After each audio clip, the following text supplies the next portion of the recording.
So we have questions in our chat box. If the speakers could see the questions in the chat box, or Madam, even I would ask Divyanshu to please read out the questions to the respective speakers if you could.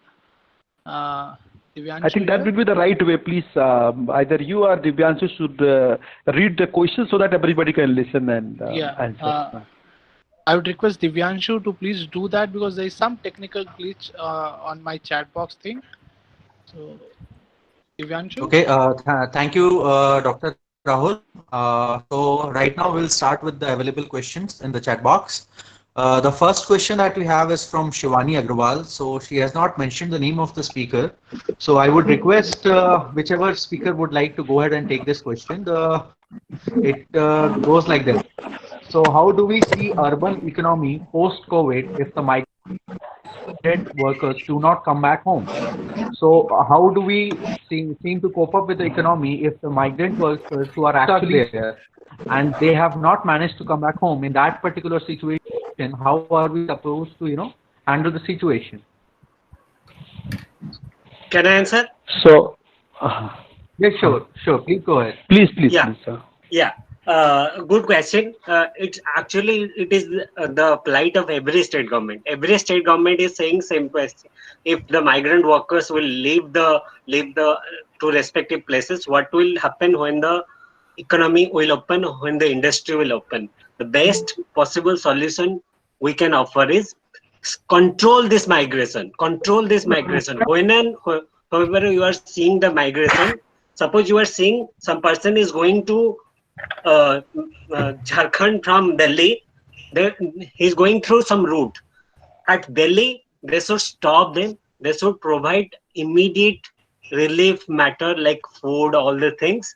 Support, if they'll be provided with this shelter, food, immediate effect, they'll certainly not go to their places. They're going to their places because they're devoid of foods, basic supports.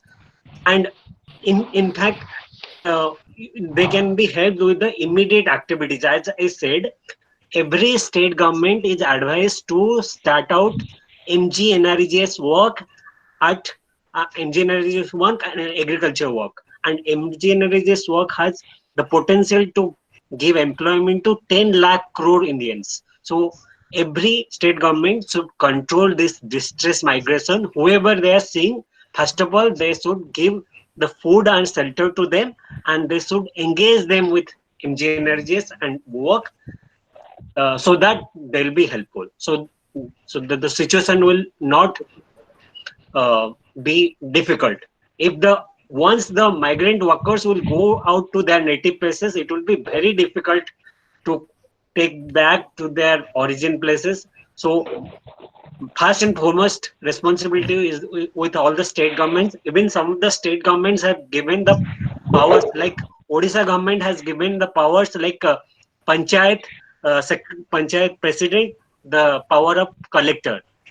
He can take decision of collector. So at his level or her level, they can control all these things, and accordingly they can give food, shelter, and engineers work, all these things, so Okay, that there thank will be you. not distress migration. Thank you, Mr. Panda, for taking on this question. I hope, Shivani, that answers your question. The next question that we have right now is for Mr. Sudhanshu, if he is available. So this question is from Manas Ranjan Nayak. The question goes on like this. The agriculture and industrial sector can recover soon, but what about the service sector, which is actually a very good question because the service sector has taken a really bad hit in this particular time of pandemic. So how do we, suggest any improvements or any tips on how the government can handle the service sector in a little better way? So Mr. Sudhanshu, if you're Right. available there. And before I answer this question, just adding to what Mr. Panda was saying right now. See, nobody told the labor where to go for either employment or why to go back home, right? So nobody told them to do anything. So it was all about incentives. When they needed jobs, they found the jobs in the big cities, in the big industrial centers. If there is demand, then they will come back. Okay, so let us not worry about that. And I think what Mr. Panda said is very important, that these are very destitute people. They live month to month, week to week. They don't have savings, not large savings. They don't have savings at all. And they need our support, government support, as well as NGOs and the society at large. Whatever we can do, they need our support. So the worry is not about how will they come back, when will they come back, if the industry is, so if the industry is open, people will come back for employment, right? It is not a big question. This is how in the first place they were employed, right? And coming back to this question of service sector, I think the situation there is really bad. And we're talking about sectors like hospitality, which includes hotels, restaurants, including entertainment like cinema halls, and of course airlines and transport sector. Now people will, first of all, there are legal restrictions on travel. Second, this tourism sector is not expected to pick up to a large extent till, let us say, next year or last quarter of this year, which is January basically for us. Therefore, it will need cash injection. Companies like Air India or even private airlines like Indigo or even these startups, they may not be able to sustain this for longer. There will be massive job losses. I don't think too many restaurants or these owners can sustain cash or even pay their rents after a few months. So the question is, so the answer is twofold. One, that the government has to support them. There has to be a support package for these industries. Without it, there is no survival. And second, there has to be some conservation measures and boosting demand. Basically, for example, in India, the lockdown is the harshest. In other countries, at least the restaurants can offer takeaways. And similarly, public transport also works with minimum distancing guidelines. So that should help these industries. And other parts of the services sector, I believe the IT and other sectors, they are fairly safe in this regard and should grow rather than, Thank you. Thank you very much, sir. Thank you very much, sir, for addressing that question. The next question that we have right now is for Dhwani ma'am. Dhwani ma'am, if you're available. So the question is that we know that helping the migrant workers with the skill development will help, but it's very crucial time when we also need to maintain social distancing. So what could be the best safe method to help them with the livelihood opportunities? Because since we know that in the rural economy, a lot of activities that are taken care of, usually people come together and then they get involved in those particular activities. So having an aspect of social distancing is very tough in such a situation. So what would you suggest that what protocols and measures can be adopted for them? Very good question, and I think that is the major challenge that all of us are seeing. When I've been on the field at times, and I've noticed there are two segments of people. One segment is following all the rules very nicely, and they are kind of, sometimes we find them like they would not even come out in their own balconies. And the other segment is just breaking the rules, which is very sad, because right now what we have to understand is taking the necessary precautions is very important. And that is what I said, ki when the government communicates, it's a one-way communication, and people tend to get confused. So it is very important that we tell them the exact we have to tell them the importance of social distancing. And the migrant laborers, when they are returning to their home, returning home is actually good, because they are in a safe environment with their people. And when they are skilled, I feel then they can start some home-based industries. They can start preparing small things like maybe masks. A lot of people are doing that already. And while doing that, they have to follow all the guidelines. Then again, wearing masks, keeping making sure that the mask is clean, washing it at regular intervals, and throwing disposal of masks is another very important thing, because I've seen that a lot of people are just throw them away, which is again a big challenge. So the best we can do right now is to educate people. We have to reach out to maximum people and tell them why it is important. It is not that the government is acting like some moral police or something. It will only come when we get it from our own heart, when we know that it is for our own safety, and we start following the norms. Sure. And thank you very much, ma'am. And I would also like to add what Dr. Parmanand said, that we also need to provide this particular information despite of the language barriers. It needs to be very much simplified so that everybody understands what actually needs to be done, right? Absolutely, and therefore there's a need for local governments and local NGOs to come forward, because only they will be able to make people understand in their own language and in the best possible way, because one-to-way, one communication is always the best. That is the best way to go for. Thank you very much, ma'am. The next question that we have is from Rohit, and this is to Mr.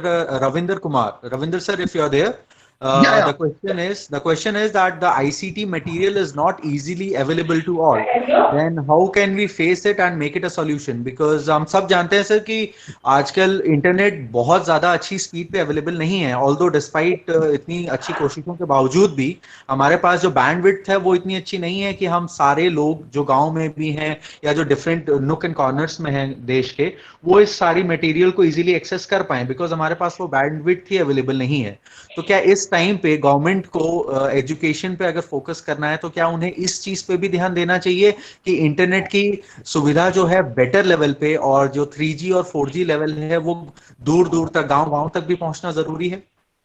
बिल्कुल बिल्कुल, सबसे बड़ा task यही है. जब भी हम ICT की बात करते हैं तो हमारा फर्स्ट टास्क होता है कि रिमोट एरियाज तक सिग्नल पहुंचाना. लेकिन इसमें गवर्नमेंट काफी कुछ कर चुकी है और बहुत सारी पॉलिसी बन के इम्प्लीमेंट होने वाली है. जैसे जियो फाइबर आपने सुना होगा ना, फाइबर इम्प्लीमेंट हुआ है जिसमें बैंडविड्थ बहुत स्पीड है. तो ये ऐसा नहीं है कि आईसीटी मटेरियल अवेलेबल नहीं है. 2009 से ही गवर्नमेंट काम कर रही है इस पे. लेकिन आज से हम देखते हैं तो इतने शॉर्ट टाइम में we have a lot of material that is available in the ICT, and the main focus is that we are not able to collect a lot of materials, but we are seeing those materials that is useful for the education system. So bandwidth is the one problem. I think one more question is also there, that is by the Hussein. Is also similar questions, technological gadgets and signals. These are the two major problems. But it is possible in a short span of times. It is possible because we are doing it. Is just like electricity. If electricity is possible, then signal is also possible. Definitely. Government is doing a lot of things in this directions, and we have to support that. In the last slide, I showed that there is some coordination. This gap is due to the coordination between the stakeholders and the implementation agencies. If stakeholders have the clear vision to implement with, then it is not a big task. And we observe that in the remote areas it is available very easily. And lot of study materials are available. IGNOU and some corresponding universities are also working on that. They can provide a lot of material. Even IITs and IISCR Pune have created a lot of study materials that is available on the website. But one major problem is that we have to motivate the students. In the remote areas, there is one problem. Then they are not able to study. So we have to motivate the students and faculties to accept these ICTs. That is also a big task. Okay, thank you, Dr. Ravinder. And it's time for last 2 or 3 questions because of the constraint of time. So we have one thing, Divyanshu, one thing I'd like to just add to Dr. Ravinder Kumar and to all our listeners. Lot of ICT material is available. Even you can call it the material which is not available anywhere is also available on the net. You will find the books which is rarely in 1800 or 1900 rarest books. So what I mean to say is all the material is very much available. And just I would like to tell exactly one thing about Delhi University. As far as our Delhi University is concerned, we are nowadays conducting lot of classes. Audio and video classes are going to be there, and we are just posting all those lectures to our own website. We have written to the entire university of our Delhi University as well as to the entire India that they can freely use. As Dr. Ravinderji has mentioned that IIT is providing, there are many universities are providing freely their website, anybody can access.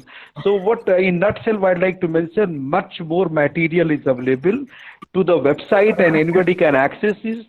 And another question in a very short regarding this connectivity, although it's the biggest issue, but still much more things are possible nowadays. Thank you very much. That is the thing, submission is there. Okay. Thank you. Thank you very much, Please. sir. And just to go for last 1 or 2 questions, there is this particular question, and then again, it's open-ended, so any speaker can go ahead and take it. That how to improve the condition of self-employed people and who are considered to be above poverty line, but now what about them, because they are not doing any kind of job right now? How can they survive this? Because of late we have noticed that Modi government was focusing more and on Make in India, so that a lot of self-entrepreneurs can be generated in India. And right now they are also taking a big hit because a lot of startup funding and a lot of new kind of money that has been invested in their projects, they are all right now frozen, and they cannot generate money for them as well as the people that they have employed. So I understand that there has been recently an economic package that has been forwarded by the government for the 20 lakh crore project, but how does it help for the self-employed people? So if somebody can, pinpoint on those particular points. Sudhanshu ji? Right. So the point here is that many sections, like I said, there are many people who are above poverty line right now, and who do not need state support in general circumstances, but who will now need support.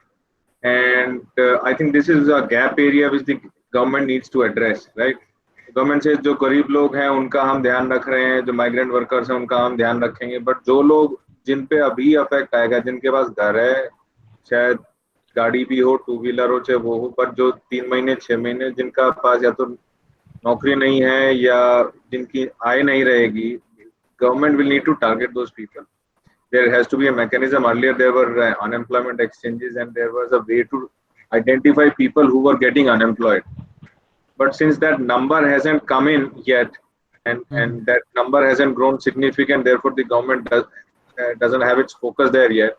But eventually it'll have to come there, that people who may get unemployed or for self-employed people who are not able to generate incomes, the government will need to identify them and support. There is no other way. There demand or liquidity or any sort of fiscal or monetary expansion will not help those needy people there. Okay, thank you, Dr. Sudhanshu. And now we'll go for the last question. It is by Mahesh Ganeshan. The biggest challenge and lesson learned during COVID-19 was our preparedness to address issues such as millions of migrant workers who were left to fend for themselves. How could we address as a society such a human rights violation? So I guess Dhwani ma'am, if you are available, can you take on this question?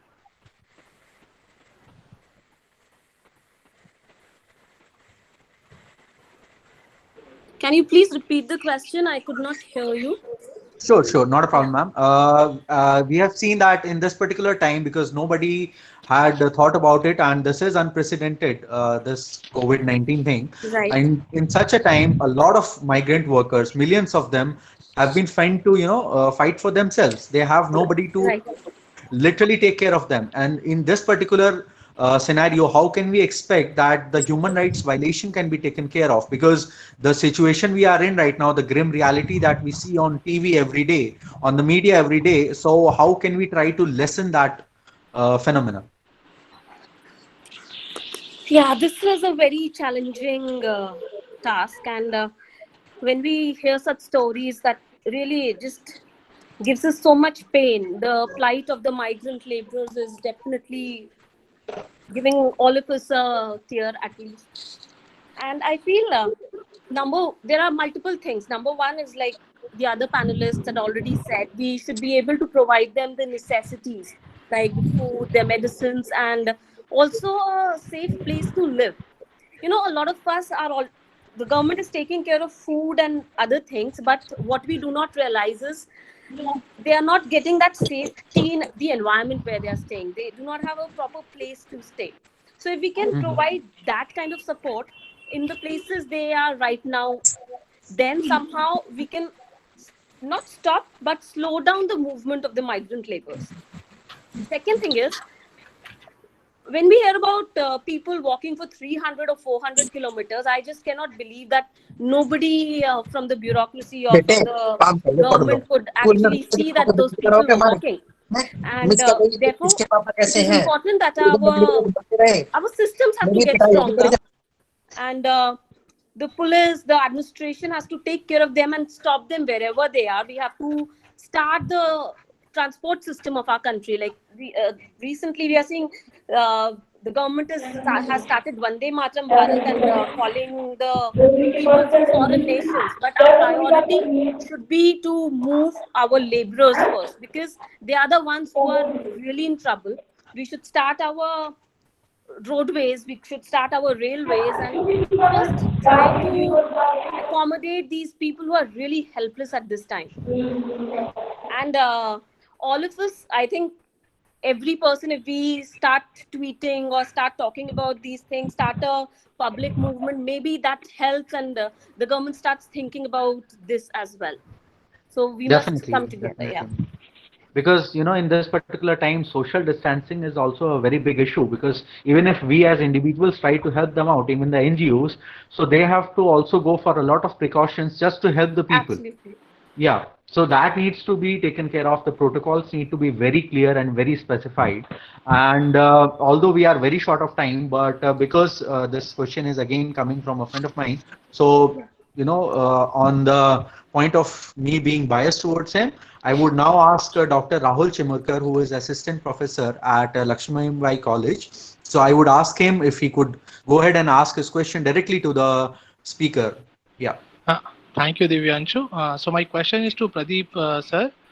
So there's this whole debate which is going on UBI, that is the whole concept of universal basic income. Basic income. Yeah. So I would like to know your take on it, sir. And will it be beneficial for India if it implements this particular mechanism? Thank you. Universal basic income concept was first addressed by then ex-economic advisor Arvind Subramaniam in 2018 economic survey report. He has given a detailed explanation. Is it applicable in India?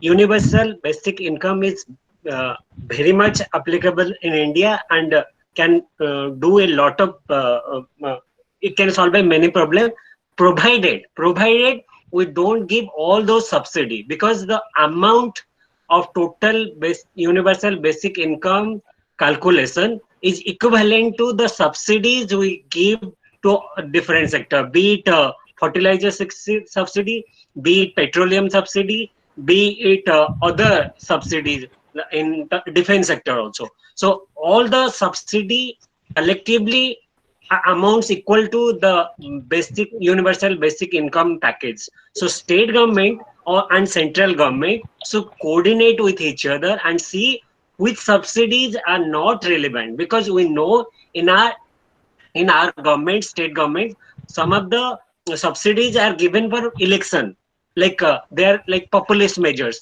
Election times they give a lot of freebies. So that is automatically costs on our exchequer.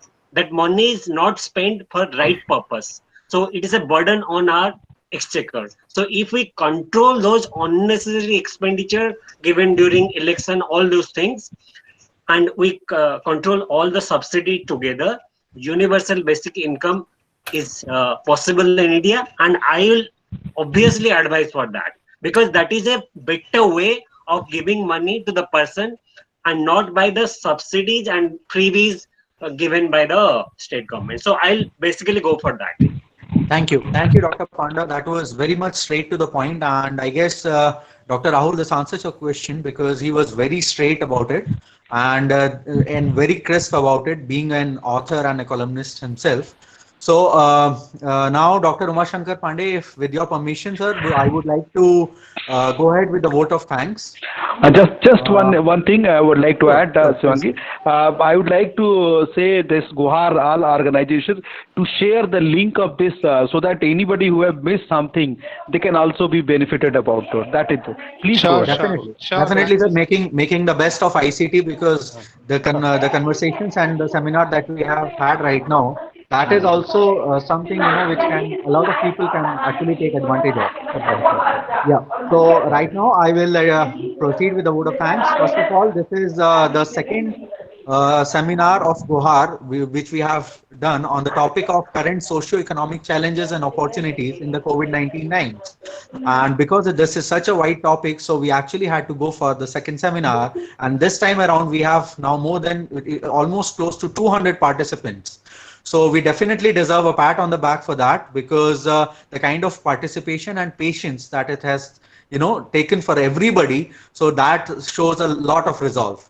Now, it's actually a privilege for me also to be in company of such esteemed speakers, such as all the five of you, as well as Dr. Uma Shankar Pandey. I would start with you, Pandey sir.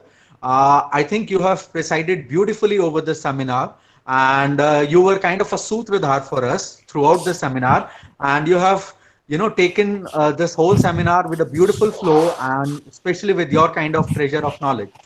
And you spoke extensively on the contribution of Indian education and research institutions, and focused on domestic manufacturing and the cost effectiveness as well. And especially the tremendous technological support that is being provided in these tough times. I guess that has helped each and every one of us right now. And it was really very fortunate of us that you could actually take time out of your busy schedule and help us in organizing this webinar and actually make it a great success. Next, I would like to thank our first speaker, Ms. Dhwani Jain, and she presented her thing on the role of civic society. I think what she said about that, it's not just a government, it's about all of us coming together, including the NGOs and everybody else, in providing essential supplies and spreading much necessary awareness on ground level, including mental health, women empowerment, and the safety of women. All of these are very important issues, and I guess Ms. Dhwani, addressed all of them in a very crisp and beautiful manner. The next speaker of this particular session was Mr. Sudhanshu Singh. He is the principal consultant, and he spoke on ways to get back to economic growth after the lockdown. Although he had prepared a very beautiful slide for us, but unfortunately he could not share that with us right away. But I will ask Deepak to share this afterwards.